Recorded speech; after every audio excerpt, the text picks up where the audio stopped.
Welcome, everyone, to the wedding of John Mertz and Laura Schneider. On this joyous day, John and Laura will begin walking a new road, and we will all have the honor of watching those first steps they take together as husband and wife. While not every special person in their lives is present today, I'm sure that those who have departed are indeed watching, and those who aren't able to attend because of illness or distance are here with us in spirit. In the end, the love you take is equal to the love you make. That's a famous line from a Beatles song, and it has become something of a catchphrase for John. And as catchphrases go, it's a good one, especially on a day like today. It isn't an overly complicated concept. It simply means that love, like anything else in this world, takes work. We all have our favorite songs. The reasons we like those songs might differ, but we all have them. It might be because they speak to us on a primal level, perhaps it strikes a nostalgic chord, or maybe it just has a good beat and you can dance to it. But whatever the reasons, we all have those songs. We turn on the radio or go to a concert and there they are, calling to us, inspiring us, exciting us. But none of those songs, whether by Mozart or Dramarama, sprang up from thin air. They were born with an idea, and they were worked on, and they evolved. Lines were scribbled out and choruses were scrapped. The artists that composed them kept at it, adding, omitting, tweaking the little things until they were polished and strong and ready to be shown off to the world. And they put in all that work because they believed in what they were doing. And they knew their song would only be as good as the effort that they put into it.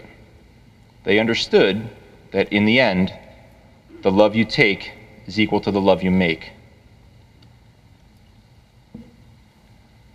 For John and Laura, their song started out as a little tune hummed in the back of their minds at the Jersey Shore Running Club. That fledgling tune was whistled aloud for the first time at a Songwriters in the Park concert in Red Bank 4 years ago. They each liked what they heard from one another that night, and they decided that, together, they would try to develop that small idea and turn it into one of the greatest songs of all time. So time passed, and they each added their own ingredients to this song. The lyrics spoke of John's honor, his kindness, his caring. The lyrics spoke of Laura's passion for people, of her mental, physical, emotional, and intellectual strength. Their song was growing, becoming better with each passing day. They communicated clearly, they respected one another's ideas, they prioritized each other. And here today, after years of working together, their song, their love, is on display for all of us to celebrate.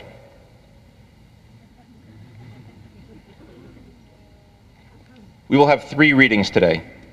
The first reading will be given by Glenn Schneider, brother of the bride and father of the adorable flower girls, Samantha and Allison.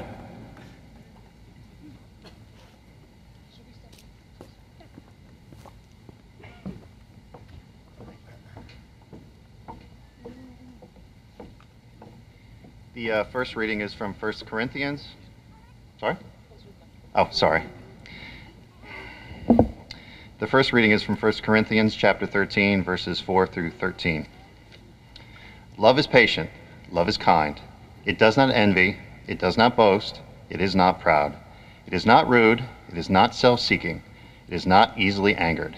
It keeps no record of wrongs. Love does not delight in evil, but rejoices with the truth. It always protects, always trusts, always hopes, always perseveres. Love never fails.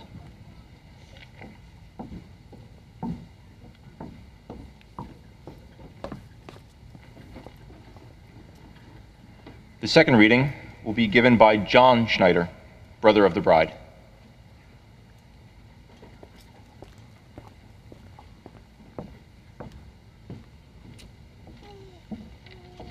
Good afternoon, everybody.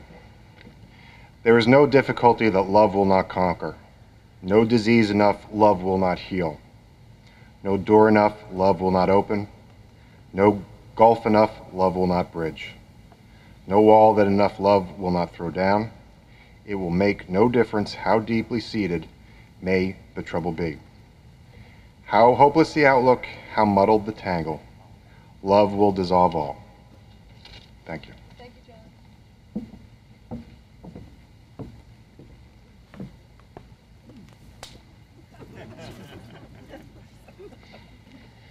The final reading will be given by Patty Otani, family of the groom.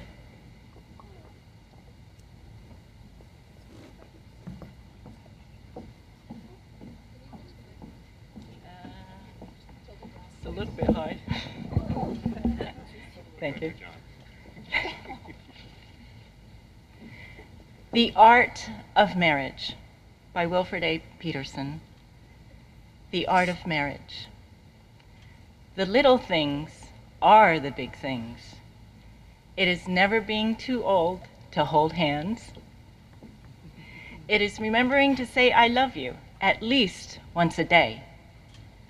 It is never going to sleep angry. It is at no time taking the other for granted. The courtship should not end with the honeymoon. It should continue through all the years. It is having a mutual sense of values and common objectives. It is standing together facing the world. It is forming a circle of love that gathers in the whole family. It is doing things for each other, not in the attitude of duty or sacrifice, but in the spirit of joy. It is speaking words of appreciation and demonstrating gratitude in thoughtful ways. It is not expecting the husband to wear a halo or the wife to have wings of an angel. It is not looking for perfection in each other. It is cultivating flexibility, patience, understanding, and a sense of humor. It is having the capacity to forgive and forget. It is giving each other an atmosphere in which each can grow. It is finding the room for the things of the Spirit. It is a common search for the good and the beautiful. It is establishing a relationship in which the independence is equal, dependence is mutual, and the obligation is reciprocal. And it is not only marrying the right partner, it is being the right partner. Thank you,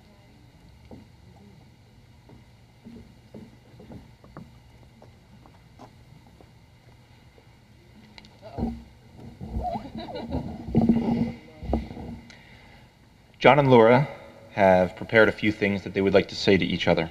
And they would like to share them now. Who's first? Doesn't matter. I'll go first. Okay.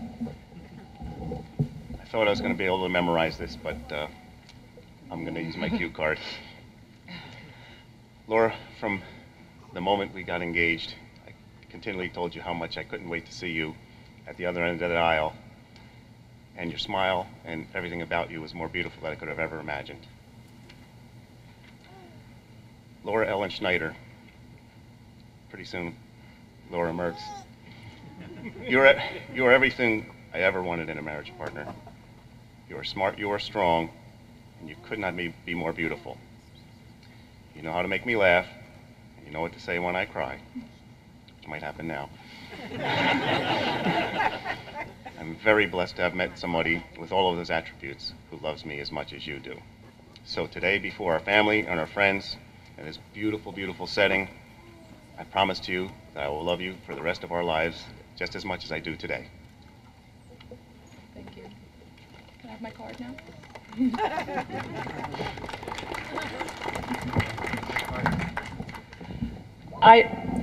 I too had hoped to memorize this. John certainly did a great job. Thank you, John. I didn't have time. John, you are all that I could ever hope for in a partner. I'm so very blessed to have met you and to be marrying you today.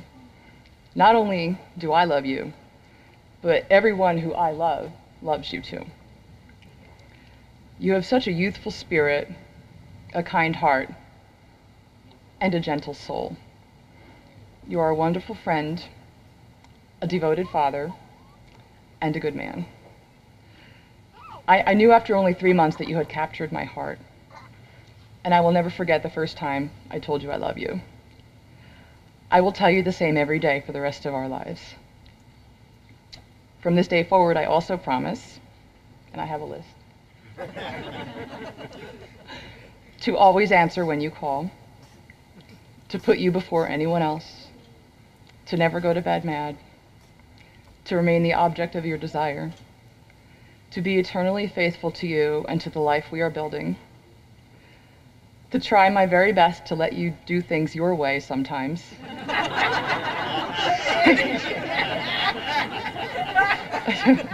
sometimes, to love you as deeply and fully as I possibly can, and to continue to find ways to show you how much it means to me that I get to spend the rest of my days married to you. I love you, John. My sweet Babu. I know.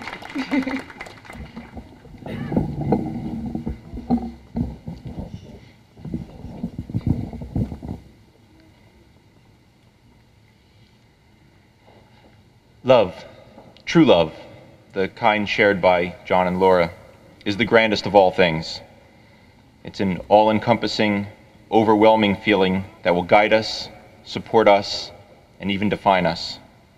It permeates everything we do. Love exists in the little things. It exists because of the little things. It comes from feeding the seagulls together. It comes from hiking and biking and running with one another. It is made when you cook your dinners, or when you watch John cook the dinners. It is strengthened whenever you make time to watch The Sound of Music together, and Caddyshack. It restores your faith in relationships. Love is taking that ordinary, mundane moment and finding it perfect because you are spending it together. True love is impossible to put into words, and so we traditionally use the only thing that can come close to expressing our feelings on a day like today. Wedding rings are as perfect, as endless, as infinite as pure love. When they are worn, one side of the ring faces outward, visible to the whole world.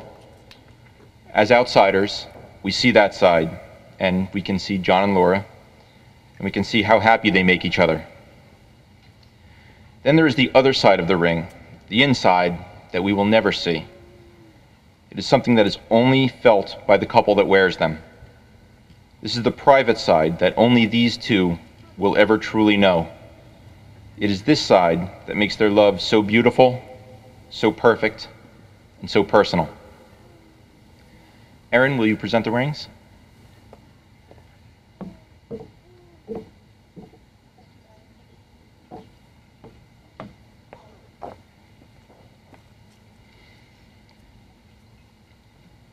Lord, these rings will serve as the outward symbols of John and Laura's innermost feelings. They will be with them for the rest of their lives. We ask you, should a time ever arise when these two find themselves disagreeing or arguing or seeing only the negative, please let these rings serve to remind them of this day and of the love they share, and let them remember all the things, large and small, that caused them to fall in love with one another in the first place.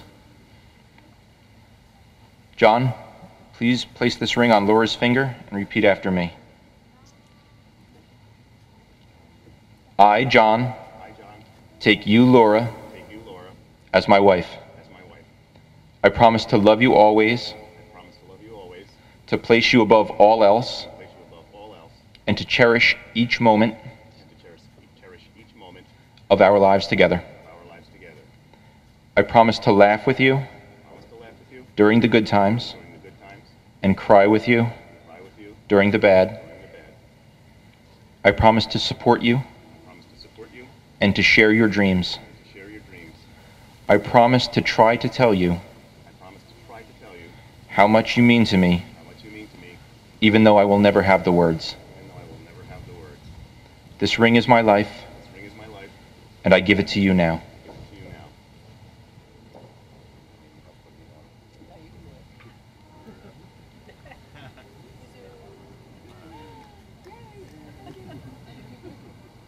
Laura, please place this ring on John's finger and repeat after me. I take you, John, as my husband. I promise to place you above all else and to cherish each moment of our lives together. I promise to laugh with you during the good times and cry with you during the bad. I promise to support you and to share your dreams. I promise to try to tell you how much you mean to me, even though I will never have the words. This ring is my life, and I give it to you now.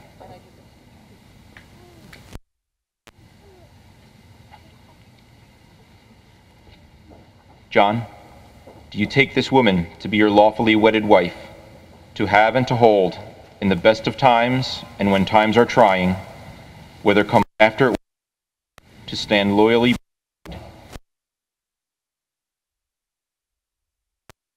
You both shall live. I do. Laura, do you take this man to be your lawfully wedded husband, to have and to hold, in the best of times and when times are trying, whether come laughter or tears, to stand loyally beside with all the love, respect, and compassion in your heart, as long as you both shall live? I do. The wedding itself demands a lot of attention. The location and picking out the perfect dress, finding the right flowers. You can almost forget the real reason why you are both here. So I want you to take a moment now to look at each other, forget everything else in the world, and just concentrate on how wonderful it is lives together.